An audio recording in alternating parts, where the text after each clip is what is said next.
What's going on, guys? We back again. Got some crypto news, Bitcoin update, and they've been blocking my channel or blocking my posts. So I've been trying to post this video for the last week or so, and they've been deleting it every time, I guess, for some of the stuff that I said. So we're gonna get right into it. But I revised it, so we're gonna check it out. But this is where Bitcoin was just back in March, y'all. Like March of this year, Bitcoin was at $3,858 in March 2020. And by August, it had jumped up to 12,400. Let's look at it where it was a month later. April 13th, man, it jumped up almost double, 6,860. And then back in September, when I first started talking about Bitcoin, we was at 10,169. Posted again in September, we was at 10,387. Posted a month later, I just posted this like last week, and we were at $11,362, 1,000 more. This was posted about a week ago, and we were at 11,770. I told y'all we was on the way to 12K, and this is where we at today. As of today, man, Bitcoin is at $11,976, and it's been as high as $11,995 as of today, man, October 20th. I told y'all it was going to go to 12K. I've been keeping y'all posted ever since it was down at 10,100. Really, when it was down like 9,900, I'm making my first post. But I've been keeping y'all informed, man. I've been telling y'all that it's been on the moon, it's been on the move, it's been on the rise, and that thing about to hit 12K. And look where we at right now. At the highest today, it was only $5 below 12K, man. Like, I hope y'all really getting onto this, because it's a lot going on right now, and it's crazy, and you can really get in. Like, it ain't no joke. So definitely do your due diligence. Check out all the staking, the mining, like everything that I've been telling y'all about. But just keep your eye on the ball, man. Like, this is going crazy. But that's really it for the Bitcoin. I'm going to go ahead and keep y'all posted on the news. So we're going to get into just some crypto news and what's been going on in, like, just crypto space, Bitcoin, everything in general around the world. So Bob Lucas is another analyst and columnist as well for crypto, Bitcoin, just finance in general. He's real big in the financial market. You can check him out on YouTube. You can check him out on Twitter, and he has a website, thefinancialtap.com.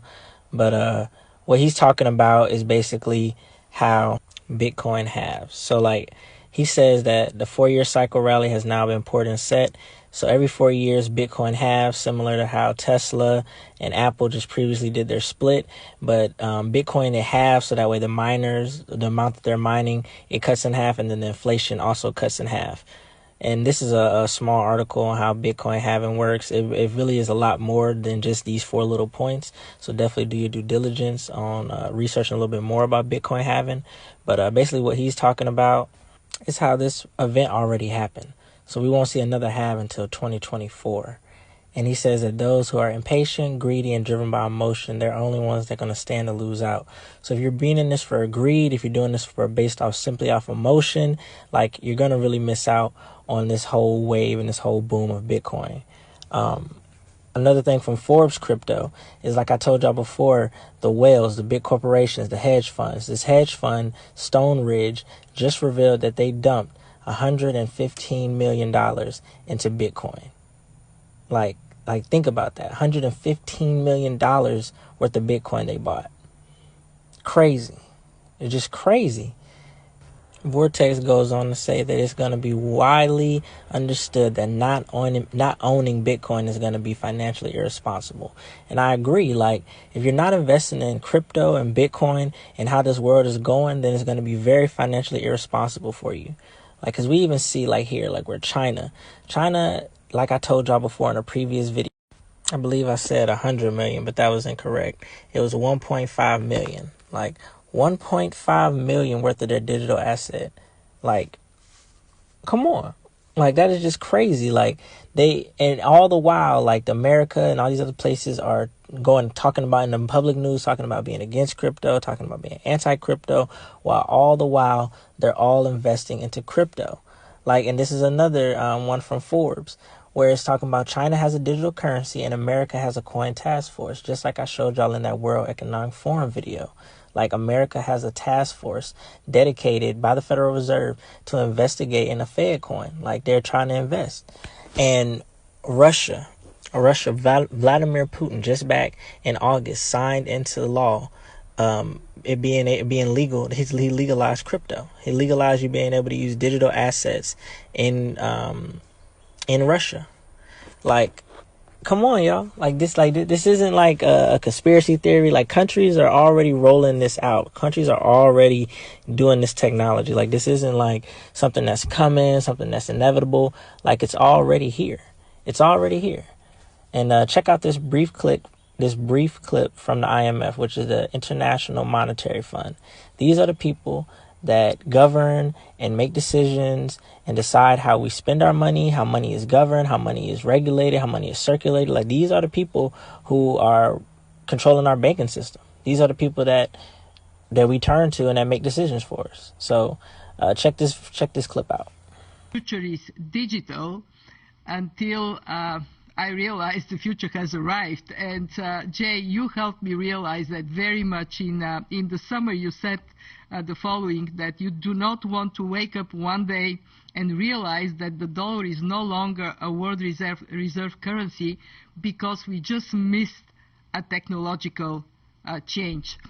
I have full confidence this is not going to happen with you at the helm. But can you unpack a little bit this thought? Do you see a first mover advantage in introducing CBDC? Do you think that technology might put us in a difficult place by changing the options in front of us? How do you think in the fact about this technology being already present and pressing on this issue? So that was Kristalina Canova, who is the managing director of the International Monetary Fund. And this is Jerome Powell. This is the governor of the Saudi Arabian Authority, the general manager of the Bank and International Settlements, and the governor of the Central Malaysian Bank. I don't know about you all, but I didn't vote for any of these people. And neither of you all have either. And I dare y'all to go find who did vote for them. Because these are the people who aren't getting voted for. These are the people who we're not paying attention to. These are the things that we're not paying attention to. And these are the people who are deciding how the future of our money is going to be decided. Like, they're deciding how the future of our money is going to go. Like, they're deciding that we're going to be they're trying to find one central currency. They're trying to find one central digital currency. A digital currency is going to battle Bitcoin and battle all these other cryptocurrencies. Yet, at the same time, they don't want you investing in cryptocurrency. They just want to control your information. So I hope y'all are paying attention. I hope that y'all are doing y'all due diligence. Hope y'all doing y'all research, because this, like I said, this isn't a conspiracy theory. This isn't something that's coming. This isn't something that's inevitable. This is here. Like, they're already putting this into motion. And if you aren't already taking the precaution, if you aren't already taking the steps and the necessary things that y'all need to do, then you're going to be left behind. Like, you're going to be caught left out, because they do these type of things behind our back. Like, when we went off the gold standard, when the Federal Reserve was created in 1913 on December 23rd, I believe. Like, they did it, and they created this gold standard. They created the Federal Reserve the day right before Christmas Eve, when no one was paying attention to it. And if you're into this space, then yeah, you may be up on game on these things, but the average person, we're paying attention to the election. We're paying attention to racism, race wars, and climate change, and all these different things. And those things are important as well. But who are the orchestrators of those things, and why are they orchestrating these things? Why is our focus strictly on these things at this point in time? Why is it that we've been in the dark on so many things for so long, yet now it seems like we have the light to everything? Everyone feels woke. Everyone feels like we know it all. But I'm telling you, like, when you're looking left, like, they're going right. Like, just when you think you know it, like, they're pulling the wool over your eyes. So you really need to pay attention to what's going on. Please do your own due diligence. Don't take my word for it. Don't take anyone's word for it. Form your own opinion. But this stuff is serious and it's real, and it's something. It's jeopardizing your money. Anybody trying to create generational wealth, anyone trying to gain ahead, like these are going to be some things that can have possibilities to knock y'all back if y'all aren't paying attention, or to propel y'all forward if y'all are. Y'all already see the power of crypto, the power of Bitcoin, where it's jumping thousands of dollars, and like I told y'all, like I predicted, it's jumping to $12,000, and it's on its way there today, if not by the end of this week for sure. And just do your due diligence. And here's the last clip I'm gonna play y'all. This is the chairman of the Federal Reserve, Jerome Powell, speaking, and this is what he has to say. This is the person from America, so this is important for you all. So check this out. God bless y'all, man. Have a great day. Leave any comments or ask any questions, and be smart and be safe.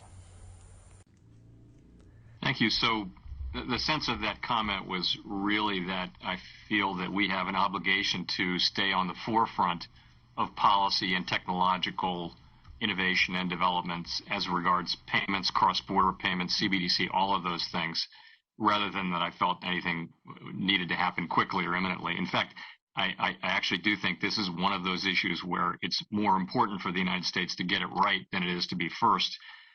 Given the dollar's important role globally, it's essential that we remain on the frontier of research and policy development. The dollar is the world's principal reserve currency, and there continues to be large global demand for Federal Reserve notes. There's about $2 trillion worth of Federal Reserve notes in circulation, and we estimate that somewhere close to half of that value in notes is held outside of the United States. Use of and trust in the dollar comes from the reliable rule of law, strong and transparent institutions, deep financial markets, and an open capital account. A healthy and efficient payment system demands these features, which reach far beyond the merely technological. So we do think it's more important to get it right than to be the first. And getting it right means that we not only look at the potential benefits of a CBDC, but also the potential risks, and also recognize the important trade-offs that have to be thought through carefully. We have a responsibility both to the U.S. and to the world that any steps taken for a U.S. digital currency be taken safely.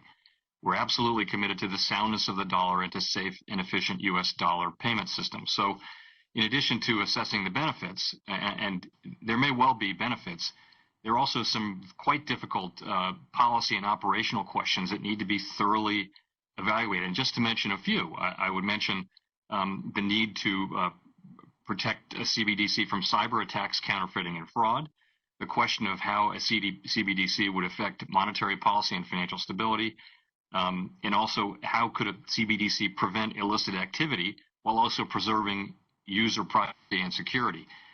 Assuming that those things can be resolved, yes, there are potential benefits, but that's going to take a lot of work and thought, we believe. So they're not simple questions, and the answers are going to need to be comprehensively understood.